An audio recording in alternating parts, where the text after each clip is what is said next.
I saw the new POE ExcelCon, a lot of new things, right? So I haven't really watched the trailer and like some of the deep dive explanation, right? So I'm gonna watch it together, like the new socket system, the new ascendancy.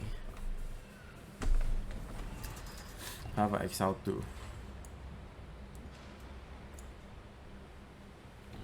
The gods are dead, but left on their own, men will always seek to take their place. Criminals! Your sentence is to be hanged from the neck until dead. Let your souls feed the first ones, and your bodies feed the land.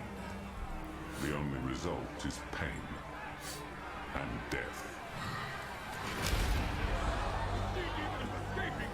So I think this is like your character select screen, right? Probably the one that you choose will escape. Okay, 1 second.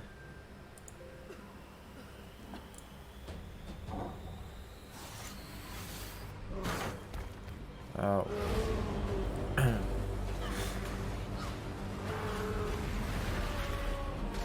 Graphics looks pretty good though. Only 20 years since Kitava fell, and already corruption spreads like a plague through these shattered lands. Malevolence lurks in the shadows. It is our calling to put it to an end. I saw some of the gameplay. It must be done. If Raycloud looks good. survive. The game looks really smooth.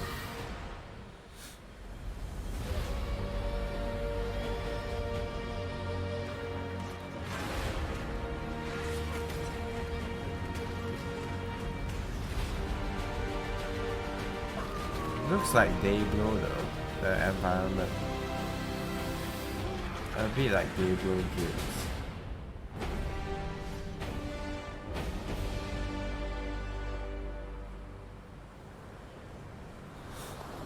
Is this like one of the new hideout in the ship?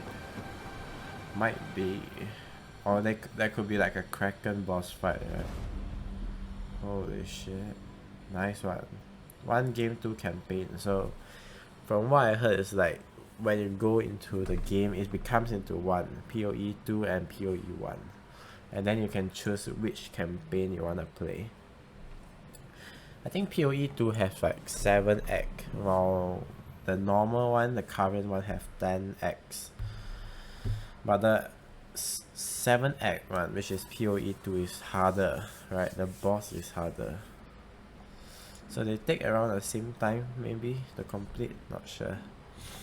So let's watch the deep dive explanation. Just various things. And then sort of slowly over time we have variety of skill games are the same sockets. We can't provide any kind of contextual Okay, content about it's what like a new socket system. and you know, the question of whether a support gen works with a skill gen is actually really hard. Like there's all sorts of weird things with still types and tags and so on. Like even our developers have trouble sometimes.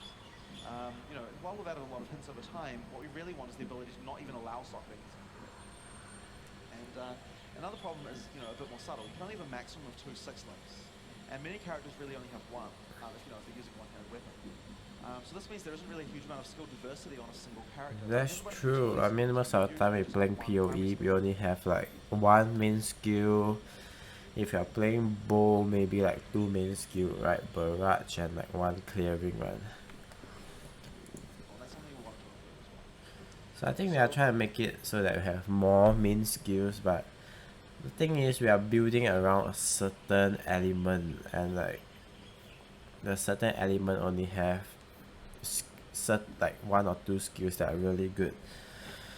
But that's true, like we usually only have 1 or 2 6 link, because the only 6 link you can get is your chest and your 2-handed weapons, right?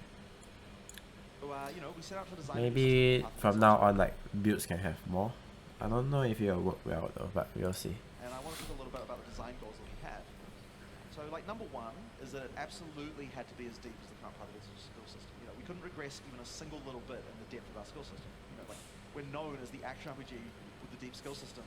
And like I remember when we were in the keynote earlier, and I said, "Hey, there's no sockets on the items." Everyone in the audience was like, "What?" You know, like that was like a big concern, right? So like it's really important that it had to be just as deep. You can achieve everything you could do before in there as well. But at the same time, we also have to make sure that it's easier for new players to understand. So you know, we see a lot of new players that end up quitting. One of the things that you see on their characters, if you look at them, is that they've got their gems all set up wrong. You know, like you look at the characters and like half the ones aren't working properly. They're not like socketed with skills that they work correctly with. They're just all over the place. And the third problem was that, third goal rather, is that it had to be as easy as possible to change your items, right? Like for new players and old players alike, right? We want to make it so that if you go through the game, you find a new rare with awesome mods. We want you to be able to just drop it on, keep playing. You don't have to undergo like a multi-stage socket crafting project just because you found a better item, you know? Okay. So yeah, so it has to be more complicated, easier to understand, and easy to use. So that's kind of like the trifecta of you can't put these three things together, right? So yeah, it is really difficult. But you know, we actually think we've come up with something pretty good. So we had a lot of ideas, but right from the beginning, I think like even from the very first moment that we were designing, we were like, you have to be able to put support gems directly into skill gems. It's going to fix a lot of things because there's quite a lot of positive results just from doing that. The first thing is that you can move entire supported clusters of gems into another socket in one go, which makes rearranging everything way easier. But also, we can only allow supports that work with specific skills to be socketed into them. So we can just enforce those rules. You can't make a mistake, right? Like if you pick up a gem, you can see immediately what things it does this work with. And the third benefit is that it gives skill gems the ability to actually be valuable as items. Like rather than finding a valuable 6-link armor, you find a valuable 6-link fireball, which actually I think makes more sense. You know, if you want to Wow, so they're making skill gem more valuable, right?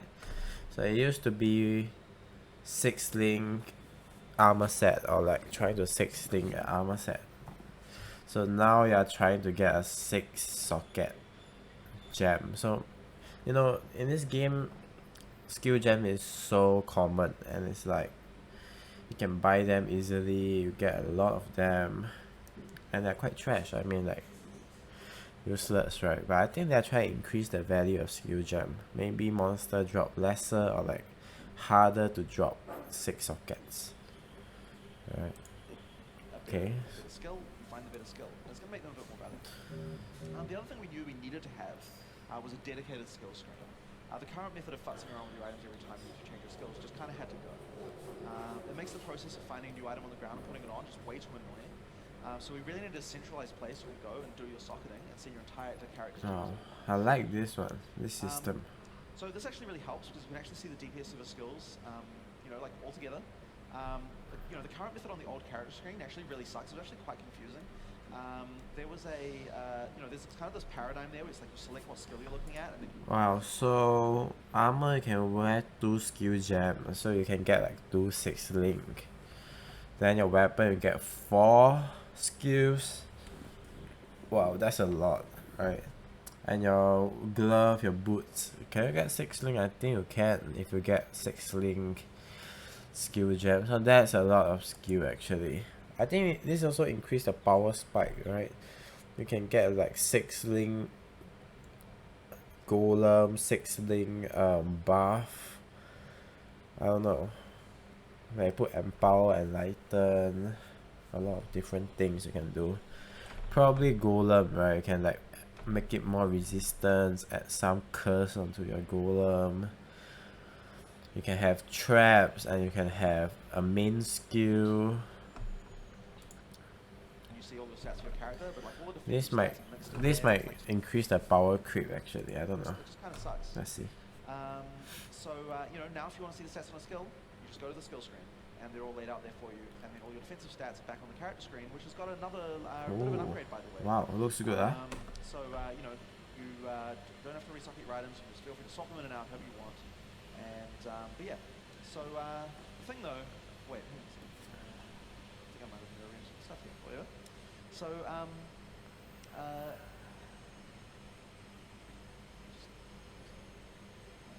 don't know why there's text there. Right, so we've got a right.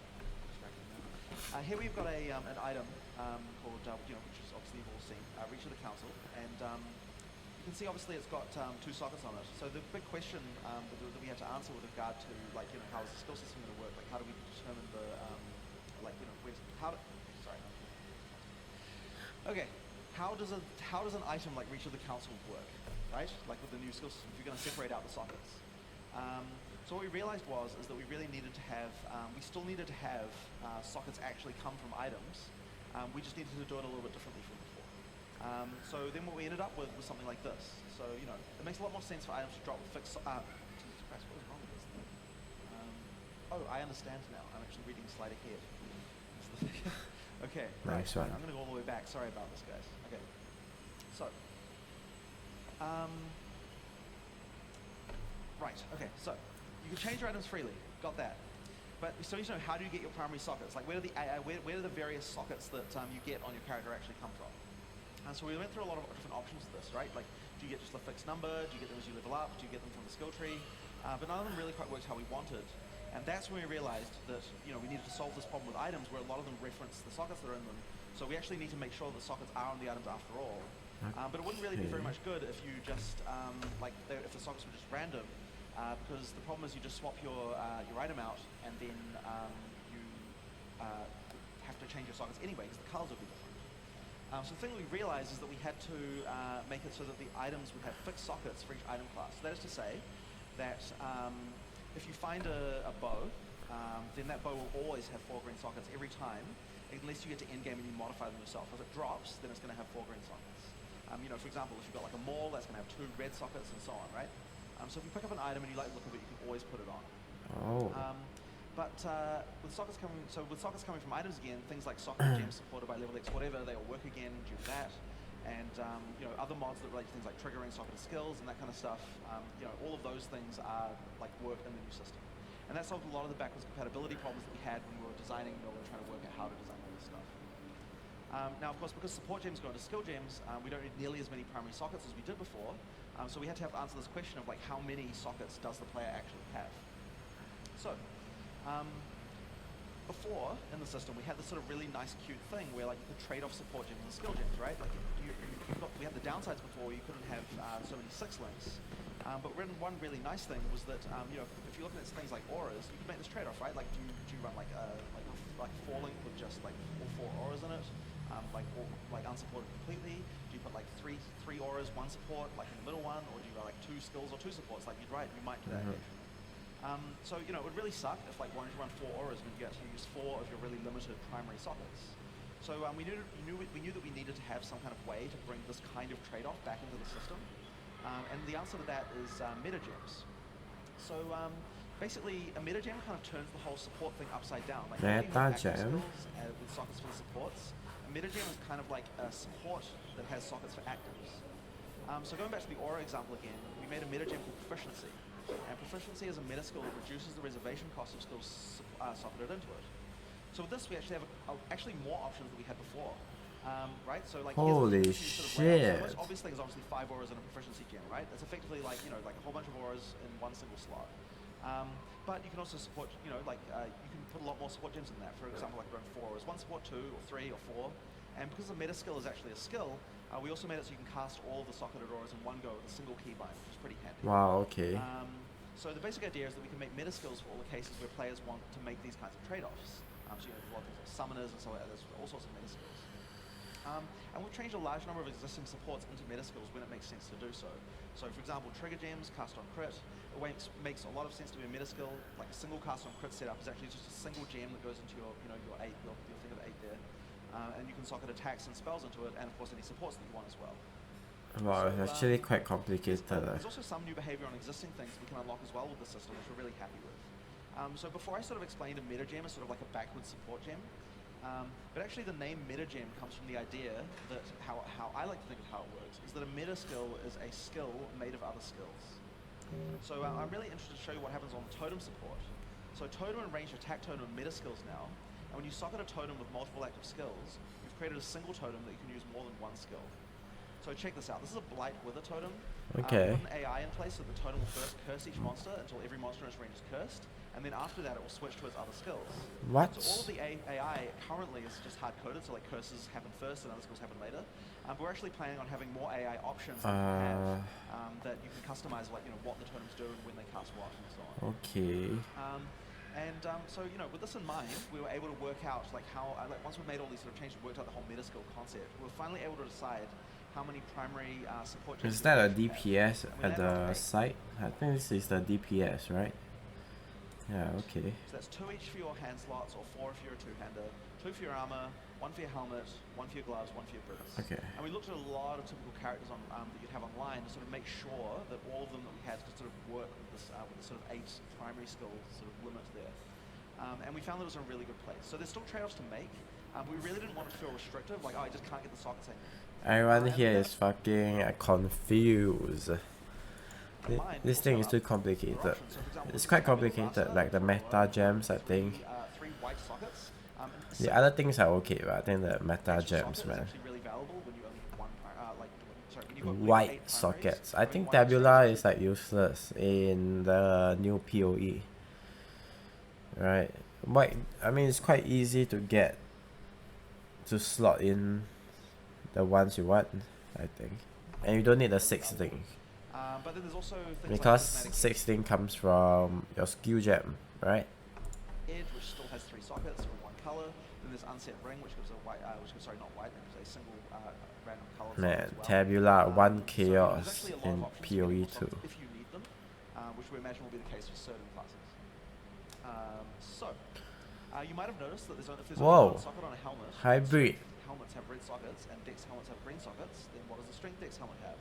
And the answer is a red-green hybrid. So the socket can either have a red or a green. And this was something we found really had to add because when you've only got 8, the colors are fixed per base class. The color constraints were just too limited. So adding hybrid sockets was really important, and it gives you a lot more options for plus skill gems as well. So that fixed the problem that we had. Wow, I bet. So, but yeah. When we checked a lot of characters and we made sure all of them would work with the new skill system design, we found an interesting thing. During leveling, the fixed socket stuff was really, really good. But by the time you get to maps, it really wasn't working out. Like you needed more ability to be flexible. So for that reason, we're adding a currency item to high level that lets you modify socket colors on items as well. Yeah, that's fair. And while every equipment drops will have colors fixed, there's still a way to reroll later. I think they should add like a currency to increase the sockets of the skill gems, right? Because sockets are on skill gem. Maybe they should have like a new currency. Then I can try and get more sockets. Alright, sort of like the jeweler op. Basically it's the same, almost the same system as now, but it's on a skill gem, so it's more convenient, I think. So where does sockets on skills come from? So basically the generated so it's item level. Is basically at what point you are able to get this number of sockets. Oh, so it's an item level, so okay. As you basically play through the game and as you level up your gem as well. Wow, so it makes it so easy to get 6 link, right? You just get to mapping, you have 6 link. Everyone is going to be so powerful in the late game. More sockets basically. So the high level, yeah, that's what I was saying. Great.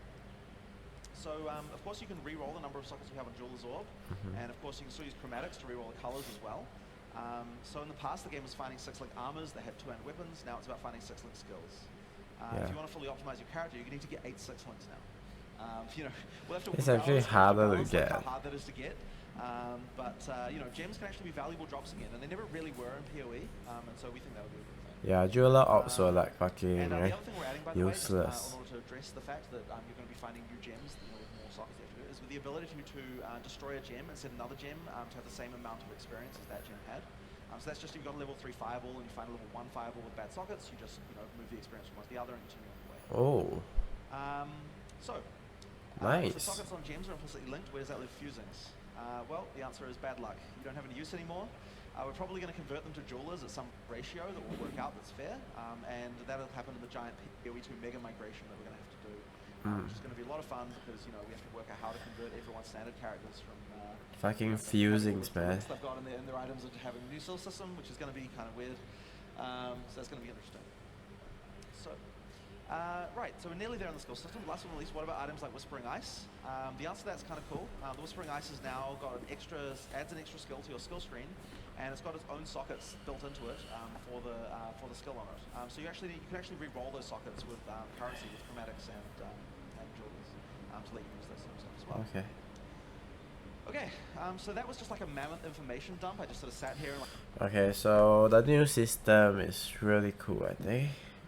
I mean, it's nice that you get 16 easier, maybe. Because you just get 6 sockets, right? But Jeweler Orb is gonna be way more valuable. Probably like price is the same as fusings, I think. And skill gems are going to be more valuable as well. Probably. Yeah, might be. Or maybe they're just gonna, you can buy it from vendors. So nothing much. Still around the same, but maybe more skills, easier to get 16. And probably like the economy, right, is more focused on items instead of 16 items, you know. Maybe more focus on skill gems and 16 skill gems and probably items. Yeah. So we've got 19. Okay, let's watch the next one. 19 new ascendancy class. Holy shit. 19 is a lot. With that in mind, what do we have first up? Gem socketed. Gems in your weapons grant 2 skills, and one is supported with greater multiple projectiles, and one is supported. Okay, so I heard that Barrage is becoming to a support gem. So that's actually really strong because you can like cast like a barrage of arrows, right? So I think bow might be even stronger because bow now is quite strong, but it's just really expensive to play. Maybe like a single target and clearing is better, so you don't have to have 2 different skills. So gem socketed in your weapon gain 2 skills. So one of them is GMP, the other is Barrage. Okay, so it's like 7 league basically. Barrage Right. support. That's nice. B version of the skill. What the fuck? Get projectiles for. So it seems like you get the choice to choose which shrine you wanna get. So that's really nice, right? You can choose, you can customize. You want fog, you want chain, you want pierce. Wow, okay, I like that. I think like in between these big notes, right, it's probably just some stats like attack speed, damage, or something like that. And we're going to make it there's another of the classes coming. Right. You will seconds then fired or fire in yeah. This particular ascendancy, And when it's active, it turns most of your dex-themed defenses. Gain a spell avoidance skill. While spell avoidance is active, your chance to dodge hit instead applies to spell. While spell avoidance is active, the evasion rate is converted into spell evasion rate. Okay. Spell dodge is something you've already got, so all your attack dodge becomes spell dodge. But the really unique thing is that it also turns your your attack evasion rate into spell evasion rate, which is an entirely new concept, and monsters didn't have spell accurate. You'll also So notice that your- another ascendancy, from what it seems, right, it's like the ballistic. Probably, yeah, Mostly ballistic, that there's a right? hail of arrows coming from you can put any rain skill like rain of arrows or blast rain or skill supported with the new arrow number. I want to play ballistic in Use the 3.9. flare arrow at that location. Looks Actually cool. a little bit inspired by some of the development on Lion Eye for Legion. Developed Attack a target. applied by chain.